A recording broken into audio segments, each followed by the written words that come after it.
Welcome to this explainer. Today, we're taking a trip all the way back to 13th century Anatolia to deconstruct an architectural puzzle that is so complex it has genuinely baffled experts for over 800 years. We are looking at a structure that is widely considered to be the absolute pinnacle of Anatolian Seljuk stone craftsmanship. It's truly incredible. So let's dive right into this mystery. Just imagine a stone building where, at very specific times of the year, the afternoon shadows naturally form the silhouettes of a human being. Crazy, right? And imagine a place covered in tens of thousands of carvings, where every single one is utterly unique. No repeats whatsoever. It honestly sounds like a myth, or maybe some modern digital projection trick. But no, this was achieved with sheer architectural brilliance, completely by hand, 8 centuries ago. Section 1. Anatolia's unique stone masterpiece. To really understand how this was even possible, we need to set the stage. The year is 1228. We're on a hillside in the town of Divriği in Sivas, right during the era of the Mengichik Principality. This was an era of immense cultural and architectural flourishing. And just to give you a sense of how monumentally important this site is, it became one of Turkey's very first 2 UNESCO World Heritage entries, way back in 1985. That puts it right up there alongside the historic areas of Istanbul. So, it isn't just some local treasure, it's a global marvel, globally recognized for its unparalleled artistic and structural genius. But here's where things get kind of mysterious. The eccentric genius behind the whole shebang, the chief architect Alaaddin Hermshah, conceptualized this massive, 3-dimensional stone puzzle. Yet, historically speaking, this complex is his first and only known creation. He seemingly appears out of absolutely nowhere to build this wonder and then leaves no other known works behind. How wild is that? Section 2. Where worship and healing integrate. When you look at the physical layout of this complex, you'll see pretty quickly that this isn't just a place of worship. It stretches seamlessly from west to east as a dual-purpose campus, perfectly designed for both the soul and the body. You've got this beautiful dynamic between its 2 royal founders. Down in the south, there's the grand spiritual mosque built by the ruler Ahmet Shah. But attached directly to the north is the hospital, commissioned by his wife, Turan Malek Sultan. So we have this amazing pairing, Ahmet Shah providing a space for worship and prayer, while Turan Malek creates a sensory, acoustic healing environment specifically designed to treat mental and nerve illnesses. Step inside the mosque section and you are immediately greeted by this breathtaking 5-nave layout covered by 25 vaults and domes, all supported by 16 interior columns. But the real standout piece? That would be the massive ebony minbar. It was crafted by a master named Ahmad of Tbilisi using the kundakari technique. Basically, this is a flawless woodworking method where the pieces are interlocked without using a single nail or a single drop of glue. Alongside this, there's also a royal platform built out of wood or stone, raised specifically for the ruler to pray on, which was actually a very rare feature in Anatolian Seljuk mosques. Now, over in the hospital wing, it's all about how they literally engineered the environment to heal people. It features a closed courtyard with 3 iwans. They built an open skylight or an oculus at the top of the central dome to let in natural light and fresh air. Right below that sits a central decorative pool. The architects deliberately designed the water channels so that as the water flowed, the echoing sounds would resonate through the hospital, soothing the patients. They essentially used acoustic water therapy paired up with musical therapies using the ney flute centuries before modern medicine started adopting similar holistic spa practices. They quite literally engineered the architecture to heal. Section 3. The incomparable portals. Okay, let's step outside to what is absolutely the climax of this explainer, the massive, mind-bending stone doors known as the Taş Kapılar, or crown portals. This is where the complex truly defies expectation. We're talking about 4 entirely distinct main portals here.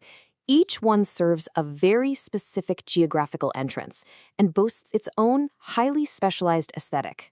The east door is the main mosque entrance, symbolizing paradise. The west door faces the bazaar, and it's carved so finely it's actually called the textile door. The north door leads into the hospital, and the southeast door is the royal door, which is a smaller, more modest entrance designed exclusively for Ahmet Shah to access his royal prayer platform. What makes these doors stand out from pretty much anything else built at the time is the technique. Unlike typical Islamic art of that era, the stone here isn't just lightly scratched on the surface. No, it is heavily sculpted in 3 dimensions. The stone blocks were carved incredibly deep, creating this sculptural, almost statue-like relief. It brings a very distinct Baroque and Gothic feel to Anatolian Seljuk architecture. It's basically 3D plastic art made out of solid rock. Section 4. The art of light, shadow, and asymmetry. Which brings us to the actual visual tricks engineered right into the fabric of the stone itself. The mastery here isn't just the carving, it's the mathematics, the astronomy, and the philosophy behind it all. This creates a literal, mind-bending optical illusion. If you're walking up to these massive doors from a distance, your eyes are totally tricked by perfect symmetrical balance. It looks entirely uniform. But as you get closer, the illusion shatters. You suddenly realize it is completely asymmetrical.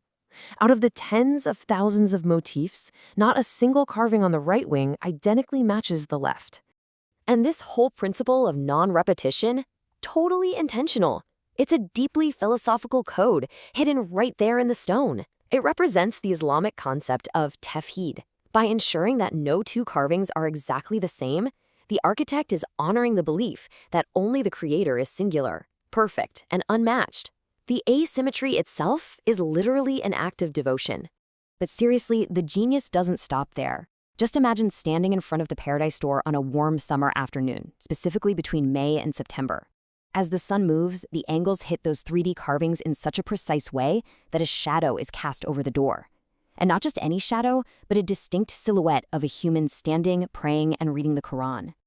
A similar shadow of a praying man appears on the west textile door in the afternoons too. The architects and stonecutters literally calculated the astronomical angles of the sun to create anamorphic shadow art. I mean, wow.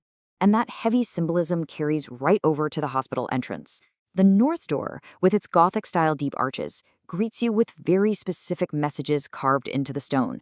You'll spot a double-headed eagle, representing the might, nobility, and power of the Mengücek and Seljuk states. But right alongside it is a single-headed eagle with its head bowed down. That is a profoundly powerful symbol declaring the state's ultimate submission to justice. You'll even find human bust reliefs on the central column of this door, which is something you almost never see. Section 5. Ancient engineering defying centuries.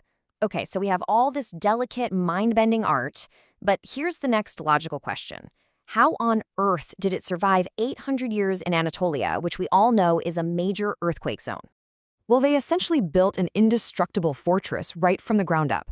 To protect against those earthquakes, they dug incredibly deep foundations and actually laid down flexible wooden grids to act as shock absorbers. Then, as they built upwards, they didn't just stack the stone blocks on top of each other, they locked them together using iron clips, and finally, they poured molten lead right into the joints to ensure maximum unwavering stability. But perhaps the absolute most staggering feature here is something you'd never, ever expect to find in a medieval building: an early earthquake detection system. Flanking the hospital door are these spinning stone pillars, statik denge sütunlarla. If an earthquake happened, you would literally go to the door and try to spin the columns.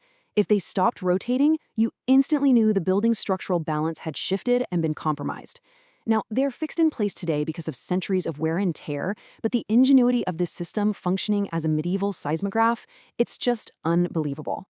As we wrap up this explainer, I want to leave you with a final thought to really ponder. In our modern age of steel, glass, and computer-aided design, what can this 800-year-old stone complex teach us?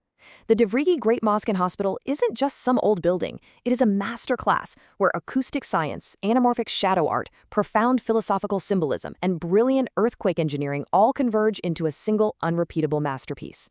It really makes you wonder, doesn't it? Have we lost some of this holistic, integrated genius in how we build today? Thank you so much for exploring the secrets in the stone with me.